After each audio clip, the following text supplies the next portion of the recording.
С 1 июня бесплатный гектар доступен только жителям так называемых пилотных районов. В Якутии таким выбран Нерюнгринский. Его площадь свыше 90 тысяч квадратных километров, а проживают более 60 тысяч человек. По мнению экспертов, именно здесь созданы самые благоприятные условия для будущих предпринимателей. Нерюнгринский район наиболее обеспечен инфраструктурой.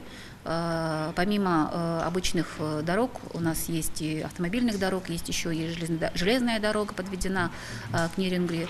Район наиболее обеспечен интернет-связью. Евгения Борисова уже давно мечтает начать свое дело. Правда, чем конкретно будет заниматься, пока не определилась. В поисках возможных вариантов девушка пришла на консультацию по дальневосточному гектару. Хочу взять землю в личное пользование.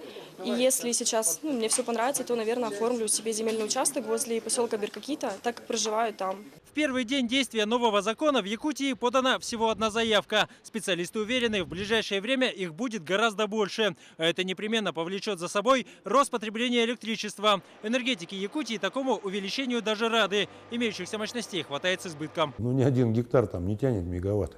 Он, как правило, там 15 киловатт требует, а иногда и меньше.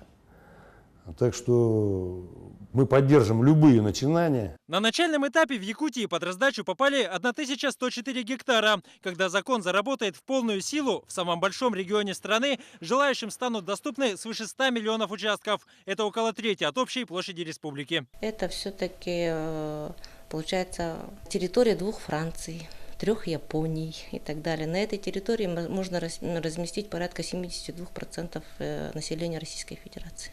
И 18 раз разместить все население Дальневосточного федерального округа. Прием заявок продолжается. Подать документы можно как лично, так и через интернет. Для этого разработан специальный сайт на дальневосток.рф. Землю можно получить для любых целей, не запрещенных законами Российской Федерации. Пока участки раздаются только местным жителям и только в 9 муниципалитетах, по одному на каждый регион. На остальные территории Дальнего Востока действие закона будет расширено с февраля 2017 года. Тогда получить землю здесь сможет любой житель страны.